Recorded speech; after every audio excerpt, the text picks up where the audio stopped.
Hey yo, what's good my friends? No intro this time, we're going right into the reaction of Geography Now Nepal part 2. You can watch the first part before if you haven't done that. It's in the video description down below, I'm gonna link it down. And the other thing is, because we're at the first part now, the second part, we basically had no music from Nepal for almost 3 weeks. So this is why I make an additional reaction for Nepalese music that's coming up tomorrow, so please stay tuned and maybe you sub to the channel if you want to see that. So let's just continue. I didn't really remember where we stopped, but it says demographics right on screen, so this is where we were. And yeah, let's go. Thank you, Noah. Follow him on Instagram. No problem. So you tried to film without Noah last episode, huh? Sorry, Noah. I must apologize. Now, one Bro, are you serious? That was whack, man. thing many people don't seem to know too well is that Nepal is actually a very diverse nation with over 120 ethno-linguistic people groups. First of all, the country has about 30 million people and about 2 million absentee citizens working abroad, mostly male laborers in the Middle East. Of these, yes, I know that, man. That was because of the World Championship of Football. There was something about this, and they had bad conditions, man. Ethnic groups, the largest one at about 17% are the Chetri, followed by about 12% Brahmin Hill peoples, the Magar at 7%, Taru at an additional 7%, and the rest are made up of the various 121 other people groups. They use Okay, I don't really know, like, what does these ethnicity mean? Like, what is what makes them like the ethnicity? You know, that is what I wonder, you know? the Nepali rupee as their currency, which is pegged to the Indian rupee. They use a type C, D, and M plug outlets, and they drive on the left side of the road. Now, linguistically, Ah, really? Ah, yeah, British, that's what's the left side, man. I mean, but it said that they weren't colonized. Why are they actually driving on the left side, man? No, I'm confused. how does a country unify 125 different ethno-linguistic people groups? Well, for one, the official language of Nepal is Nepali. Yes, Nepali. What was it? Dandavan. That is what I still know. That's the only thing I probably know from Nepalese language still, man. Cousin of Hindi, natively spoken by about 45% of the population. To simplify things though, English is sort of used as like a lingua franca in government offices, businesses, and also within the technical, medical, and engineering scientific community. Now here's the thing. Yes, I always talk with my people indoors here, like my flatmates. I always talked English, and the first two, I think, that lived here, they already spoke German pretty well. That's what I know. Offices, businesses, and also within the technical, medical, and engineering scientific community. Now here's the thing. As mentioned before, the majority of Nepal, at about 81% of the country, identifies as Hindu. Nonetheless, Hindu, yeah. And the other one is Buddhist. I mean, here we go, man. even though it's a minority religion at about 10%, Nepal takes Buddhism very seriously. It kind of started here. Now, of course, since there are so many different people groups, there isn't really one universal Nepalese culture. In general, though, most of them can be divided into 7 family groups that cluster into certain regions. Wait, it says Bhutia, Sherpa, Takale, Gurung, Kiranti, Rai, Limbu, Neval, Pahari, Tamang. Oh, Tamang. But Tamang is a name. Wait. Oh, holy. That are like the last names of the families. Okay, I'm getting the point. Oh man, I don't want to say something about this because I think you only marry like people that are from the same last name or something. I think there was something about this, man. In general, though, most of them can be divided into 7 family groups that cluster into certain regions. You have the mountainous Bhutia, Sherpa, and Takali peoples way up in the northern Himalayan zones. Yes, this is where the word Sherpa comes from. Then you have the Gurung peoples, whom are kind of like the famous bodyguards of Nepal. Many Gurung are Gurkhas, an elite military trained contingent force that fights for hire. Today, a couple thousand actually work for the British military. Oh, okay. Then there's the Kiranti, Rai, and Limbu peoples of the east. These people are actually culturally close to Sikkim and the Bhutanese people. Oh, to Bhutan. They speak a similar Tibeto-Burman language. At about 3/5 of the population, the Pahari peoples are actually the largest and most widespread people group, inhabiting many of the lowlands. They are known for being heavily agrarian and having wonderfully colorful wool and woven fabrics. The Tamang are made up of about 40 clans scattered in the center and east highlands. They are also Tibeto-Burman and way more Buddhist in culture. They have beautiful Oh, wait. This is so interesting. This is weird. This is weird because one person that lived here had the last name Tamang. And now something, the connections, there's lightning bolts everywhere in my head. Holy cow. Gompas or monasteries in every main village. Then there's other people groups like the Tharu people in the south, known for having one of the most famous cuisines in all of Nepal. They are known for generally being immune to malaria due to the genetic structure of most Tharu people having thalassaemic blood. Wait, They're immune to malaria. Hey, this is advantage for sure, man. Thala what? Thalassaemic. It's like a condition that can be inherited and helps prevent against certain diseases like malaria. So is this gonna be like a new segment, like in the Namibia episode, where I ask what the definition is and you explain what it is? Possibly, yes. And finally, even though they make up only about 5% of the population, the one group that is kind of regarded as like the originals of Nepali national identity might be considered the Newar peoples. Found in pockets all over, mostly in cities, they are known for being the most politically, economically, and socially advanced community in Nepal. In Navarre. a nutshell with culture though, in the shortest way I can put it, you kind of see like this interesting Indian-Tibetan influence fusion with Nepal. And here's Random Hannah to explain. Amongst Yeah, I mean, it's random. That's for sure. all these groups, certain traditions are shared universally, and most are either rooted in Hinduism or Buddhism or both. The Himalayas are in themselves considered the abode of Lord Shiva, and the Hindu god plays a huge role here. Many Nepalese follow a deep-rooted tantric tradition of Hinduism or Buddhism, which allows 5 animals for ritual sacrifice. Wait, I want to see which animals they sacrifice. Water buffalo, goats, sheep, chickens, and ducks, and must be male. This is so weird, man. This is so weird. Why?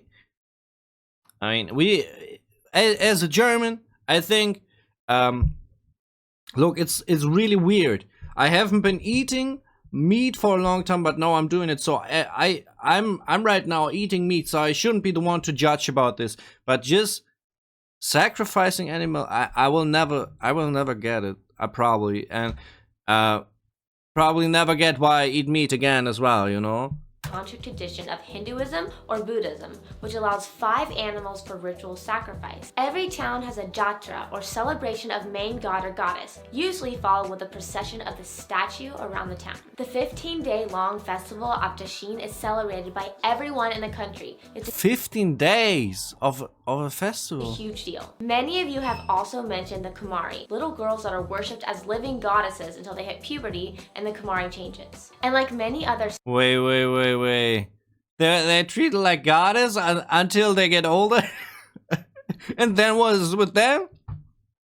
Hey man, they should think, hey man, why am I getting older? No, I'm not a goddess anymore, man. South Asian countries, marriages are usually arranged and celebrated with lavish, colorful weddings. And speaking of which, that brings us to history. Thank you, Hannah. I'll take it from here. In the quickest way I can put it, Kathmandu Valley Neolithic Age. Early records of Nepal mentioned in the Vedic Hindu texts. Kirati King period. Clans and small kingdoms period. This prince guy becomes a big shot. Vassal states under these empires.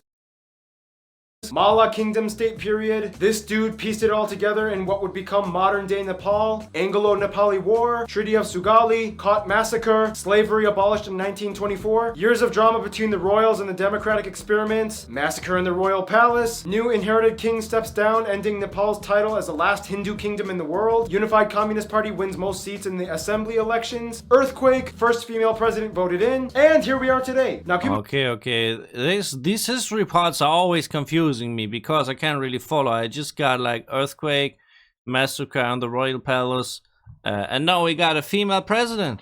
I mean, I think that's cool. We had like a female president for 16 years in our country, man. If she's doing a good job, that's fine, man. mind, although the ruling party is called the Communist Party, and they do hold Marxist-Leninist tenets in their policy outlook, the country is not classified as a communist country, at least in the traditional unilateral sense, but rather a parliamentary republic in which the parliament has power over the head of state, even though the parliament is predominantly part of the Communist Party. But yeah, still, it is the only country... Oh, okay. I get the point. Look, the parliament is the most powerful section, but like the most people in the parliament are from the Communist Party. All right, okay. Politics, man. What we actually talking about? It never makes sense. with a communist majority that is not categorically communist. Weird. Anyway, here's some famous people from Nepal. Historical figures like Amshuverma, Princess Brikuti, Sankadar Sakwa, Araniko, Bahadur Shah. Contemporary figures like Bhimsen Thapa, Lakshmi Prasad Devkota, Jamaki Miri, Amrita Acharya, Tenzing Norgay, It said like there was a British flag. There was a British flag. Prasad man. Devkota, Jamaki Miri, Amrita Look, she's beautiful, man. Amrita Acharya. She's an actress, yeah, of course. Acharya, Tenzing Norgay, Gopal Prasad, Anil Gurung, Gaurika Singh, Dachiri Sherpa, Sandeep Lamichane, Prabal Gurung, Chandra Bahadur Dang. Oh, I know this name. He's the world's shortest man. I've seen YouTube video about him maybe a couple years ago. I know this man. David Lama, and of course, Siddhartha Gautama, otherwise known as the Buddha. Alright, well that just about does it for the people. Now let's see what other people like to hang out with Nepal, or at least climb up the mountains. Shall we?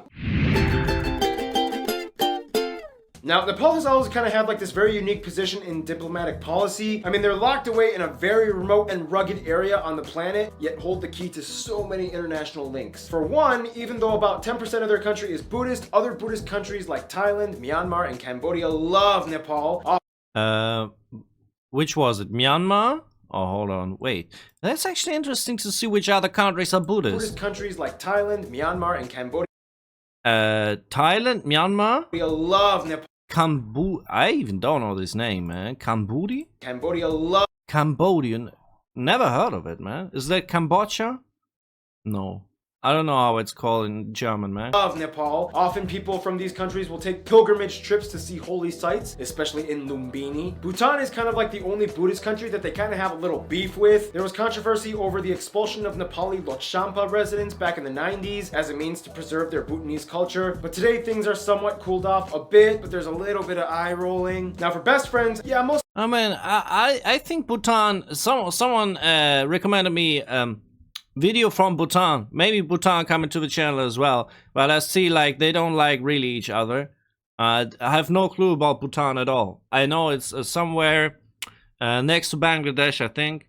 But I don't know more, I think. Nepalese people will probably say India or China, but it's weird because they can never have the same two best friends in the same room. China is really Yes, that's actually true. They're not really the best friends. trying hard to win over Nepal, and things only got better after the recent Communist Party took over and ended the kingdom rule. Traditionally, Nepal has always had close ties and trade with Tibet. Chinese people love Nepalese art and architecture. Tourists flock over in droves, and China has been heavily investing in Nepal's transport sector with more roadways and even a train line connecting Lhasa to Kathmandu, making it one of the biggest potential engineering project endeavors the country has ever seen. For India, most people will say we love Indians, but we hate their government. Most foreign activity and trade comes through India, and most people can understand Hindi. They love Bollywood films, and the shared link through Hinduism has always kept these two very close. Look, I didn't know about their connection to China, but I most definitely knew about like the connection to India, because it's not just Bollywood, it's the music as well. Like, because I think the languages are quite similar, or you actually speak Hindi as well in Nepal. I'm not sure how it works, but I think like people in Nepal listen to Indian music as well and type of stuff. This is what I heard from my flatmates just.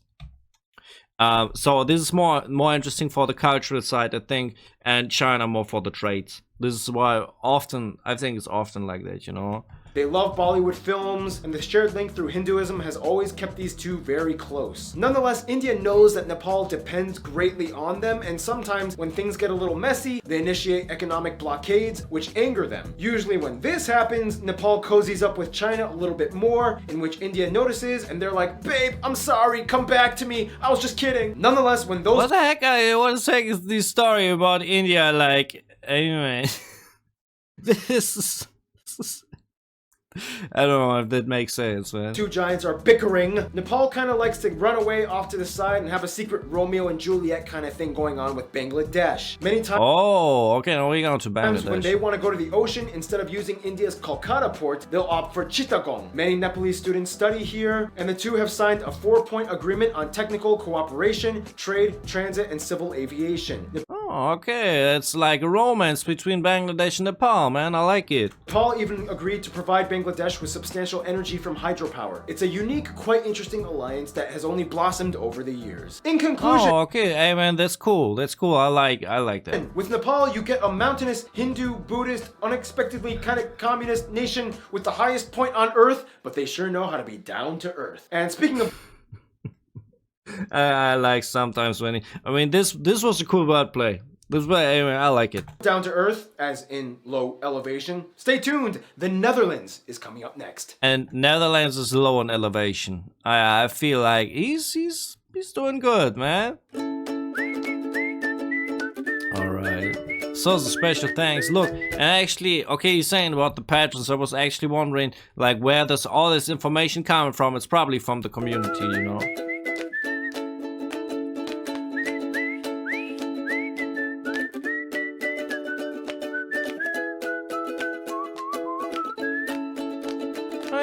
To be honest, like you could watch this channel in school. I mean, you know, to be honest, it would be helpful if people in school will watch these videos. It's hey man, it's good. Geography now really strong. Hey man, no intro this time, but an outro. If you want to see more reactions like this, please sub to the channel and hit the bell. And don't forget to hit me up on my socials, Instagram and Facebook, to write me messages and to follow my other content. And don't forget to tune in tomorrow, because another Nepalese reactions coming to the channel. This time it's music again, because you probably waited for it. And I would say, if you want to see some of my own music, please check out this song right here. It's provided with English subtitles so you can understand the lyrics. And right above you can find my latest reaction on Nepal before Geography Now, that you can check out as well. I wish you the very best. Stay healthy, stay well, and farewell.